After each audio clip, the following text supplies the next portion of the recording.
ఈ మధ్య కాలంలో మనం సోషల్ మీడియాలో చూసుకున్నట్లయితే ఒక వీడియోనైతే వైరల్ అవుతుంది. అదేమిటంటే నంద్యాల జిల్లాలో ఒక సంఘటన అయితే జరిగింది. ఆ సంఘటన ఏంటని మనం చూసుకున్నట్లయితే నంద్యాల జిల్లా పెండ్యాల మండలంలో ఒక మచ్చుమరి అని ఒక గ్రామం అయితే ఉందన్నమాట. ఈ గ్రామంలో 3వ తరగతి చదువుతున్న బాలికపై అత్యాచారం కేసు అయితే నమోదైంది. అయితే ఇది ఎవరు చేశారని చూసుకున్నట్లయితే ఆ బాలిక స్కూల్లో చదువుతున్న 3 సీనియర్లు ఆమెపై రేప్ చేసి ఆమెను అత్యాచారం చేయడం జరిగిందనమాట. అయితే వాళ్ళ 3 కూడా మైనర్లు కావడం ఇక్కడ ఒక ట్విస్ట్ అనమాట. అయితే ఈ సంఘటన ఎలా జరిగింది ఏంటి అనే విషయాలు అయితే మనం ఈ వీడియోలో డిస్కస్ చేద్దాము. ఐఏఎస్ పాస్ అవ్వాలంటే చాలా కష్టపడవలసి వస్తుంది. అయితే ఎంత కష్టపడినా ఒక్కొక్కసారి ఐఏఎస్ పాస్ అవడం అనేది చాలా అరుదు అనమాట. అదృష్టం ఎవరికైతే ఉంటుందో వాళ్ళే ఐఏఎస్ పాస్ అవడం జరుగుతుంది అనమాట. మనం మహారాష్ట్రలో చూసుకున్నట్లయితే ఒక ఆమె ఉంది. ఆమె అయితే ఐఏఎస్ పాస్ అవడం జరిగింది. అయితే ఈమె అలా ఇలా ఐఏఎస్ పాస్ అవ్వలేదు. ఈమె నకిలీ డాక్యుమెంట్లు సబ్మిట్ చేసి ఐఏఎస్ పాస్ అవడం జరిగింది. అంతేకాకుండా ఆమె కంటికి ఎటువంటి ప్రాబ్లం లేకున్నా సరే తన కంటికి ఏదో సమస్య ఉందని పిహెచ్ కోటాలోనైతే ఐఏఎస్ పాస్ అవడం జరిగింది. అలాగే ఓబీసీ సర్టిఫికెట్ కూడా ఈమె పొందడం జరిగింది అనమాట. అయితే ఈ ఓబీసీ సర్టిఫికెట్ ఆమె పొందడానికి ఆమె అర్హత లేదు. దానికి కారణం ఏమిటంటే వాళ్ళ నాన్న ఒక ఐఏఎస్ రిటైర్డ్ ఆఫీసర్ అనమాట. ఇలా ఓబీసీ సర్టిఫికెట్ ఆమె సంపాదించి అలాగే ఒక పిహెచ్ సర్టిఫికెట్ కూడా సంపాదించింది. మామూలుగా చూసుకున్నట్లయితే ఆమెకు ఎటువంటి ప్రాబ్లం లేదు. ఇలా నకిలీ డాక్యుమెంట్లతో ఆమె ఐఏఎస్ పాస్ అవడం జరిగింది అనమాట. దీనికి సంబంధించి మరిన్ని వివరాలు కూడా మనం ఈ వీడియోలో డిస్కస్ చేద్దాము. ఈ వీడియోలోకి వెళ్లే ముందు నాదొక రిక్వెస్ట్ అండి. అదేమిటంటే ఈ వీడియో కనుక మీకు నచ్చినట్లయితే ఇక్కడ కింద ఉన్న రెడ్ కలర్ సబ్స్క్రైబ్ బటన్ మీద అయితే ప్రెస్ చేయండి. ఇలా మీరు రెడ్ కలర్ సబ్స్క్రైబ్ బటన్ మీద ప్రెస్ చేయడం వల్ల నేను చేసిన ప్రతి ఇన్ఫర్మేషన్ వీడియో అనేది అందరికంటే ముందు అప్డేట్ రూపంలో మీ మొబైల్కి అయితే చేరిపోతుంది. ఇప్పుడు మనం వీడియోలోకి అయితే వెళ్ళిపోదాం. నంద్యాల జిల్లా పెండ్యాల మండలంలో ఓ గ్రామం అయితే ఉంది. దాని పేరు మచ్చుమరి అనమాట. అయితే ఈ గ్రామంలో ఒక సంఘటన అయితే జరిగింది. ఈ సంఘటన సభ్య సమాజాన్ని తలదించుకునేలా చేస్తుంది. ఈ ఘోరానికి కారణం ఎవరనే దానిపైన ప్రశ్నలు అనేది తలెత్తుతున్నాయి. ముక్కు పచ్చలారని ఓ 8 ఏళ్ల బాలిక ఈ ఘోరంలో పశుబలిగా మారడం జరిగింది. తప్పు చేసినట్లుగా పైకి కనిపిస్తున్న 3 బాలురు అయినప్పటికీ వారంతా కర్కశంగా రాక్షసంగా ప్రవర్తించడానికి కారణం ఏంటనే దానిపైన ఆలోచిస్తే ప్రస్తుతం సమాజం తప్పుదారి వైపు వెళ్తుంది అనేది బాగా అర్థమవుతుంది. నంద్యాల జిల్లాలో పెండ్యాల అని ఒక మండలం అయితే ఉంది. ఈ మండలంలో మచ్చుమర్రి అనే ఒక గ్రామం ఉంది. ఆ గ్రామంలో గవర్నమెంట్ స్కూల్లో చదువుతున్న 3వ తరగతి బాలిక హత్య కేసు సంచలన వెలుగులోకి రావడం జరిగింది. పోయిన ఆదివారం బాలిక కనిపించకపోవడంతో ఆందోళనకు గురైన ఆమె తల్లిదండ్రులు స్థానికంగా ఉన్న నందికొట్కూరు పోలీస్ స్టేషన్లోనైతే ఫిర్యాదు చేయడం జరిగింది. బాలిక తల్లిదండ్రుల నుంచి ఫిర్యాదు అందుకున్న నందికొట్కూరు పోలీసులు బాలిక ఆచూకీ కనుగొనే ప్రయత్నాలు అయితే ప్రారంభించడం జరిగింది. అపహరణకు గురైన బాలికను క్షుద్ర పూజల కోసం బలిచ్చారని మొదట అనుమానం అయితే వ్యక్తం చేయడం జరిగింది. దాని తర్వాత దారుణమైన విషయాలు వెలుగు చూడడం జరిగింది. ఆ బాలికను 3 మైనర్లు హత్య చేసి కాలువలోకి తోసివేసినట్లు దారుణ వాస్తవాలు వెలుగులోకి రావడం జరిగింది. జాగిలాల సహాయంతో బాలిక జాడను కనుగొనే ప్రయత్నాలు అయితే చేయడం జరిగింది. ఒక కిరాణా షాపు యజమాని ఇచ్చిన సమాచారం మేరకు అసలు విషయం తెలిసింది.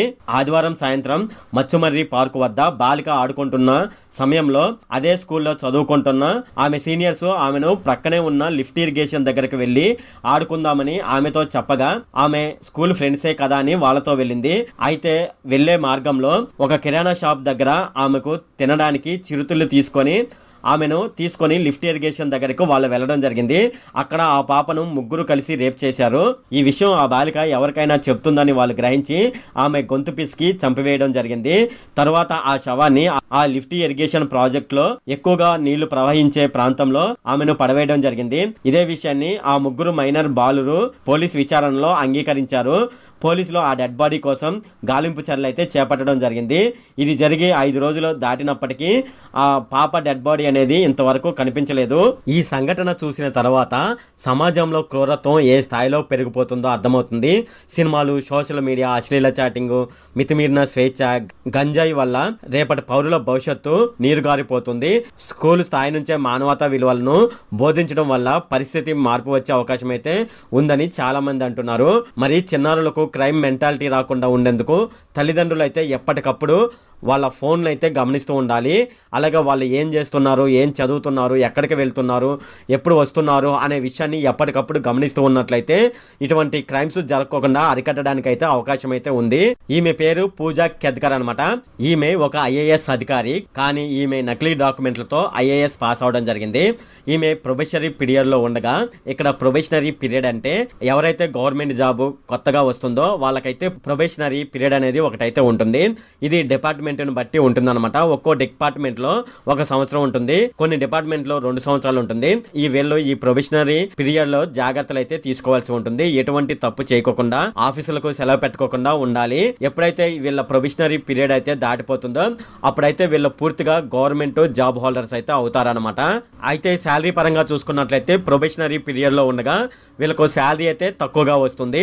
వీళ్ళు ఎప్పుడైతే ప్రొబేషనరీ పీరియడ్ అనేది దాటిపోతుందో అప్పుడు వాళ్ళు గవర్నమెంట్ స్కేల్ అయితే వాళ్ళకైతే వర్తిస్తుంది. దీన్ని మనం ప్రొబేషనరీ పీరియడ్ అని అంటారనమాట. ఈమె ప్రొబేషనరీ పీరియడ్ లో ఉండగానే విఐపి మర్యాదలు కావాలని కొత్త డిమాండ్లు అయితే పెట్టడం జరిగింది. అయితే ఈమె ప్రజెంట్ అయితే ట్రైనీ ఐఏఎస్ ఆఫీసర్ అనమాట. అయితే ఈమె ఈ ట్రైనీ ఐఏఎస్ ఆఫీసర్ గా ఉండగానే వివాదంలో ఇరుక్కోవడం జరిగింది. అయితే ఈమె ఉద్యోగంలో చేరిన సమయంలో తప్పుడు ధ్రువపత్రాలు సమర్పించిందని తాజాగా ఆరోపణలు అయితే రావడం జరిగింది. ఈ క్రమంలోనే పూజా కెద్కర్ మరిన్ని వివాదాల్లో చిక్కుకోవడం జరిగింది. ఆమె డిమాండ్ల పట్ల సీరియస్ అయిన మహారాష్ట్ర ప్రభుత్వం పూణే అసిస్టెంట్ కలెక్టర్ నుంచి వాసిం జిల్లాకు ట్రాన్స్ఫర్ చేస్తూ ఉత్తర్వులు అయితే జారీ చేయడం జరిగింది.